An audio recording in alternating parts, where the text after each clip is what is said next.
जरा सोचो, अगर आपके लिए टाइम स्लो चलने लग जाए तो आप क्या क्या कारनामे कर सकते हैं। कुछ ऐसा ही होता है जैंग बू के साथ। तो कहानी की शुरुआत एक सीसीटीवी कंट्रोल सेंटर को दिखाते हुए होती है, जहां दो औरतें एक यंग न्यू वर्कर के बारे में बात कर रही होती हैं, जो बंद कमरे में भी धूप का चश्मा पहने बैठा था। तभी अचानक सबको एक कैमरे में दो चोर भागते हुए दिखाई देते हैं, जिसके बाद कर्मचारी अपने बॉस को इसके बारे में खबर देते हैं और वो तुरंत पुलिस को बुला लेता है। ऑफिस में हर कोई सीसीटीवी कैमरे पर उन चोरों को ट्रैक करता है, पर वो चोर जल्द ही सबकी नजरों से गायब हो जाते हैं। जब चोरों का कोई सुराग नहीं मिलता और सब निराश हो जाते हैं, तो चश्मे वाला वो नया कर्मचारी उन्हें एक क्लिप दिखाता है, जिसमें पता चलता है कि दोनों चोर एक गली में छुपे हुए थे। उसकी मदद से जल्द ही पुलिस उन्हें पकड़ लेती है। उस एम्प्लॉय का नाम यो जैंग बू था। उसकी आंखों की प्रॉब्लम ऐसी थी कि वो हर चीज को स्लो मोशन में देखता था। आंखों की इसी खराबी की वजह से उसने चोरों के तेज भागने के बावजूद भी उन्हें छिपते हुए देख लिया था। यहाँ सीन शिफ्ट होकर पास में चला जाता है और हम देखते हैं कि जैंग बू क्लास 5 का स्टूडेंट है।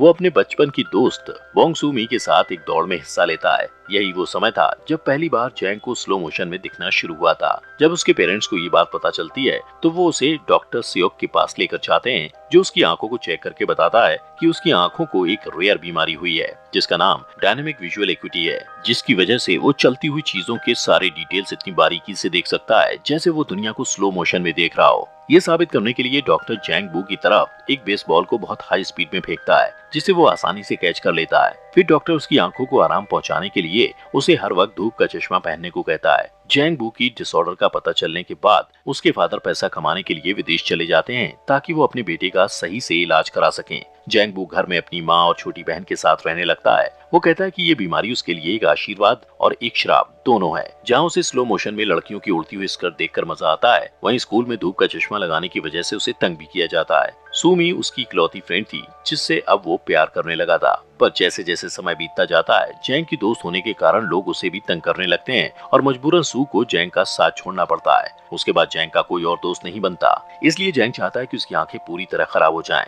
इसलिए वो हर वक्त टीवी देखता रहता है, लेकिन उसकी आंखें खराब नहीं होती, पर उसे सुपर हीरो वाले नाटक देखने की लत लग जाती है। वो सभी एक्टर्स को बारीकी से ऑब्जर्व करता है और उनके सारे दांव पेच सीख लेता है, पर प्रैक्टिस करने के लिए कभी बाहर नहीं जाता। उसके फादर पैसे बचाने के लिए छुट्टियों में भी नहीं आते। इसी तरह साल दर साल बीतने लगते हैं, पर एक दिन अचानक काम करते हुए एक्सीडेंट में उसके फादर की मौत हो जाती है और सब कुछ बर्बाद हो जाता है। उनकी मौत के बाद जैंग बू की लाइफ में कोई दूसरा मर्द नहीं बचा था। तब उसे डॉक्टर सियोक की याद आती है, तो वो उनसे मिलने के लिए जाता है। वो उसे अपने घर से बाहर निकलने और पैसा कमाकर अपने घर वालों की मदद करने की सलाह देते हैं। इसलिए जैंग बू सीसीटीवी कंट्रोल सेंटर में काम करने लगता है। यहाँ सीन शिफ्ट होकर फिर से प्रेजेंट में आ जाता है। वो खुद से बातें करता है कि उसे लोगों को स्क्रीन पर देखना अच्छा लगता है, क्योंकि इससे उसे उन ड्रामास की याद आ जाती है जिन्हें वो बचपन से देखा करता था। सिर्फ फर्क इतना था कि इस ड्रामे में सभी लोग मेन एक्टर्स थे। एक दिन उसका साथी वर्कर बियोंग सू उनके बॉस से जैंग के बिहेवियर के बारे में बातें करता है। वो कहता है कि जैंग बहुत चुपचाप रहता है और किसी से बात नहीं करता। वो अपने बॉस से वादा करता है कि वो जैंग का ध्यान रखेगा, क्योंकि वो एक टैलेंटेड लड़का है। इसके बाद से वो जैंग के पास ही बैठने लगता है और काम के दौरान उससे बात करने की कोशिश करता है। लेकिन शर्मिला जैंग बू उसके सभी सवालों का जवाब सिर हिलाकर देता है और मुंह से कुछ नहीं बोलता। कैमरा मॉनिटर करते वक्त वो काउंट करता है कि एक निश्चित जगह पर पहुंचने में लोगों को कितने कदम चलने पड़ते हैं। ब्योंग सू को ये सब अजीब लगता है, पर वो कभी उससे इस बारे में नहीं पूछता है। जैंग बू से घुलने मिलने के लिए वो उससे पूछता है कि उसकी कोई गर्लफ्रेंड है या नहीं। इस सवाल से जैंग बू को सूमी की याद आ जाती है और अगले ही दिन वो उससे मिलने के लिए उसके घर चला जाता है। सूमी बड़ी होकर एक खूबसूरत औरत बन चुकी थी, पर उसे पैसों की दिक्कत थी। उसका कर्जदार उससे झगड़ता है और सू को कहता है कि वो अपना घर बेचकर उसका कर्ज चुका दे। जैंग बू उसे दूर से देखता है, पर पास जाकर बात करने की हिम्मत नहीं जुटा पाता है। उस दिन से वो हर रोज सू को कैमरे में देखने लगता है। वो उसके डेली रूटीन को याद कर लेता है। सूमी हर रात एक कॉफी शॉप में सोडा पीती है और जैंग भी यही करने लगता है। फिर वो नोटिस करता है कि सूमी रास्ते में पड़े एक बेकार सोफे को देखती है, तो अगले दिन वो सोफे को खींचकर कॉफी शॉप के सामने कर देता है,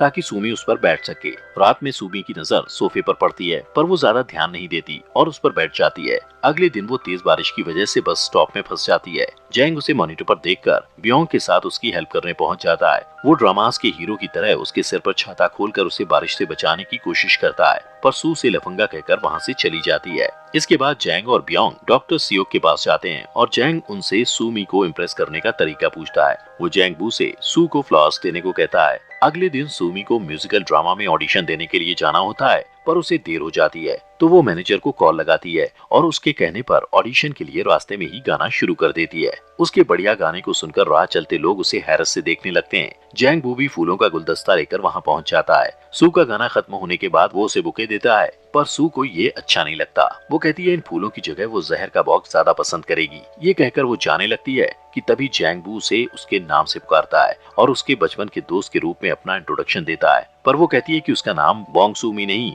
ओ सूमी है। और इस तरह जैंग बू को पता चलता है कि आज तक उसने गलत लड़की का पीछा किया था, पर अब बहुत देर हो चुकी थी क्योंकि अब वो उससे प्यार करने लगा था। उस दिन शाम को वो दोनों अचानक एक दूसरे से टकरा जाते हैं, जहां सूमी शॉपिंग करके लौट रही होती है। जैंग को देखकर सूमी जैंग से अपने राशन बैग्स उठवाती है। फिर जब वो जाने लगता है तो वो उससे पूछती है कि वो बोंग सूमी को क्यों ढूंढ रहा है, तो वो कहता है कि वो बचपन से उसे चाहता है। दूसरे दिन ऑफिस में सीसीटीवी के मॉनिटर पर जैंग बू सूमी को किसी से फोन पर बात करते हुए देखता है। फोन करने वाला सूमी को बताता है कि वो म्यूजिकल ड्रामा में सिलेक्ट हो गई है। ये सुनकर सूमी रास्ते में ही खुशी से उछलने कूदने लगती है और नाचने लगती है और जैंग बू उसे स्क्रीन पर देखता रहता है। उस रात सूमी एक छोटे से रेस्टोरेंट में जश्न मनाने जाती है। जब वो देखती है कि जैंग बू बाहर खड़ा उसे देख रहा है तो वो उसे अंदर बुला लेती है। वो दोनों आपस में बातें करते हैं और सूमी उसे अपने गाने का स्क्रिप्ट दिखाती है और अपनी लाइंस गाकर प्रैक्टिस करती है। जैंग उसे बधाई देता है और उसे भी अपना टैलेंट दिखाता है। रेस्टोरेंट में मौजूद सभी लोग उस पर तेजी से स्पून फेंकते हैं और वो आसानी से कैच कर लेता है। अगले दिन जैंग बू सूमी के घर के पास चक्कर लगाते हुए अपने स्टेप्स काउंट करता है। ब्योंग सू मॉनिटर पर उसे ऐसा करते देख समझ जाता है कि वो रास्ते को याद करने की कोशिश कर रहा है। काम से लौटते वक्त सूमी देखती है कि जैंग बू उसका इंतजार कर रहा है। वो दोनों रास्ते पर अलग अलग टॉपिक्स पर बातें करते हैं और बातों बातों में सूमी को पता चलता है कि जैंग सीसीटीवी सेंटर में काम करता है और सारा दिन लोगों को देख सकता है। फिर वो दोनों उस कॉफी शॉप के सामने रुकते हैं जिसे सू अक्सर देखा करती थी। सूमी उसे बताती है कि उसे उस कैफे के ओनर पर क्रश है और ये भी कहती है कि उसके पास शानदार कार है। जैंग बू को कैफे ओनर से जलन होती है और वो काफी देर तक उसे घूरता रहता है। वो सू को इम्प्रेस करने के लिए उसे कार में घुमाने के लिए ले जाने का फैसला करता है और अपने ऑफिस में सबसे पूछता है कि किसी के पास कार है तो वो थोड़ी देर के लिए भाड़े पर दे दे ताकि वो सूमी को उसमें घुमा पाए। पर बदकिस्मती से किसी के पास कार नहीं होती है। अगले दिन घर लौटते वक्त सूमी को रास्ते में उसका कर्जदार मिल जाता है। वो उस पर चिल्लाता और धमकाता है कि अगर उसने उसका पैसा वापस नहीं किया तो वो उसे चोट भी पहुंचा सकता है। लेकिन जैंग बू और ब्योंग सही टाइम पर पहुंचकर सू को बचा लेते हैं। जब जैंग बू काम पर वापस आता है तो सूमी एक कैमरे के सामने खड़े होकर चिल्लाते हुए थैंक यू कहती है, क्योंकि उसे पता था कि सीसीटीवी कंट्रोल सेंटर में जैंग उसे देख रहा होगा। शाम को वो दोनों एक पार्क में मिलते हैं और काफी देर तक बातें करते हैं। जैंग बू उससे पूछता है कि अगर उसे कार मिल जाए तो वो क्या करेगी। इस पर सूमी कहती है कि वो रोज कार में बैठकर समंदर के किनारे जाया करेगी। जैंग बू को कार नहीं मिलती तो वो रोज एक लोकल बस में ट्रैवल करके उसके ड्राइवर से दोस्ती कर लेता है। उसने कैमरे पर उस ड्राइवर को रात के समय अकेले बेसबॉल खेलते हुए कई बार देखा था, इसलिए एक रात वो भी उसके साथ खेल में शामिल हो जाता है और बात बात में उसे अपनी दिल की बात बताते हुए उससे अपनी हेल्प करने के लिए रिक्वेस्ट करता है और वो मान जाता है। अगले दिन ब्योंग सू बस ड्राइवर और जैंग बू सूमी को बस स्टॉप से पिक करके सी दिखाने के लिए ले जाते हैं। इसके लिए उन्हें बुसान जाना था। सूमी को खुश करने के लिए जैंग बू जो कुछ भी कर रहा था उससे इम्प्रेस होकर सूमी उसे पसंद करने लगती है। पर अचानक रास्ते में बॉर्डर पुलिस उनकी बस को रोक देते हैं और उस लोकल बस को दूसरे शहर में एंटर करने नहीं देते। सूमी गुस्से में पुलिस वालों से लड़ने लगती है पर ब्योंग सू उसे शांत करता है। उनकी मेहनत बेकार हो जाती है और उन्हें सी देखे बिना वापस घर लौटना पड़ता है। सीन शिफ्ट होता है और जैंग बू का बॉस सबको बताता है कि शहर में औरतों को उठाने के केसेस बढ़ रहे हैं और उन्हें हर वक्त अलर्ट रहने की जरूरत है। ठीक उसी समय जैंग बू एक मॉनिटर पर सूमी को देखता है पर वो तुरंत वहाँ से गायब हो जाती है। वो डर जाता है और भागकर वहाँ जाता है पर वहाँ पहुंचकर उसे पता चलता है कि सूमी ने उसके साथ मजाक किया था, क्योंकि वो जानना चाहती थी कि जैंग उसे बचाने के लिए आता है या नहीं। इसके बाद सूमी उसके चश्मे को हटा देती है और दोनों एक दूसरे को किस करते हैं। फिर जैंग बू उसे घर छोड़ने के लिए जाता है और सूमी उसे अंदर आने को कहती है, पर सूमी देखती है कि कर्जदार उसके घर आए हुए थे और उन्होंने उसकी सारी चीजें बिखेर दी थी। वो उसे पैसा लौटाने के लिए धमकाते हैं। शोर सुनकर जैंग बू उसे बचाने के लिए आगे बढ़ता है पर उसकी आंखें धुंधला जाने के कारण वो गिर पड़ता है। उन लोगों के जाने के बाद जैंग बू और सूमी बैठकर बातें करते हैं। कर्जदारों के फेंके हुए सामानों को समेटते हुए जैंग बू को सूमी की वो ड्राइंग्स मिलती हैं जो उसने अपने स्कूल डेज में सूमी के लिए बनाए थे। तब सूमी जैंग को बताती है कि वो नहीं चाहती थी कि जैंग बू उसे उसके बचपन वाले रूप में पहचाने, इसलिए उसने जैंग बू से अपनी असलियत छुपाई थी। जैंग बू ये सुनकर खामोश हो जाता है जबकि सूमी मुस्कुराते हुए उन पेंटिंग्स को देखती रहती है। अगले दिन जैंग डॉक्टर सियोक के पास जाकर कहता है कि उसकी आंखें धुंधली हो गई हैं। डॉक्टर उसे बताता है कि उसकी बीमारी अब और बढ़ गई है जिसकी वजह से बहुत जल्द उसकी आंखें पूरी तरह खराब हो जाएंगी। जैंगबू पहले से ही जानता था कि जल्दी वो अंधा होने वाला है, इसीलिए वो जहाँ भी जाता स्टेप काउंट्स कर लेता था ताकि पूरी तरह से अंधा हो जाने पर भी उसे दिक्कत ना हो। एक तरफ जहाँ जैंगबू अपनी खराब होती आंखों से परेशान था, वहीं दूसरी तरफ सूमी को अपने कर्जों की फिक्र थी, इसलिए वो अपना घर बेचकर सारे कर्जे चुका देती है। पर अब उसके पास रहने के लिए कोई जगह नहीं थी। जैंगबू स्क्रीन पर सूमी को अपने सामानों के बॉक्स के साथ एक दुकानदार से बात करते हुए देखता है कि अचानक उसके साथ काम करने वाली लेडी को एक दूसरे स्क्रीन पर कार को उसी एरिया में चक्कर काटते देख शक होता है। वो करीब से उस कार के नंबर प्लेट को देखती है और नोटिस करती है कि वो कार एक भागे हुए किडनैपर की थी। वो फौरन अपने बॉस को खबर करती है और तुरंत ही पुलिस को भी इन्फॉर्म कर दिया जाता है।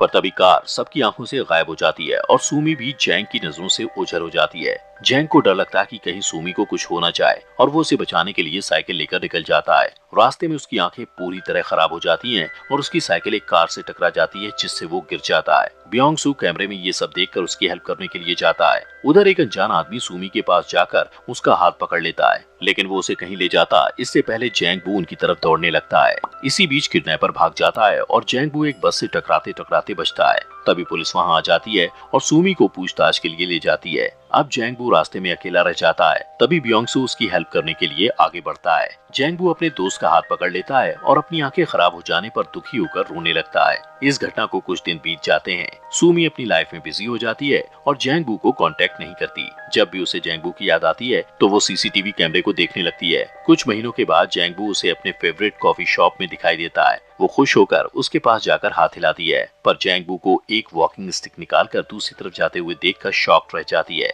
वो सारे रास्ते उसका पीछा करती है और फाइनली वो उस जगह पहुंच जाती है जहां एक आर्ट गैलरी थी। अंदर जाने पर वो देखती है कि पूरी गैलरी जैंगबू के हाथों बनाई हुई सूमी की पेंटिंग से भरी पड़ी थी। तभी जैंगबू को अकेले में यह कहते हुए दिखाया जाता है कि भले ही उसकी आंखें खराब हो गई हैं, पर सूमी उसे अभी भी याद है। अगले दिन सूमी फिर जैंगबू का पीछा करती है। इस बार जैंग उससे पूछता है कि वो कहाँ जाना चाहती है, तो सूमी समझ जाती है कि वो उसे महसूस कर सकता है। फिर दोनों एक दूसरे को हक करते हैं और मूवी खत्म हो जाती है।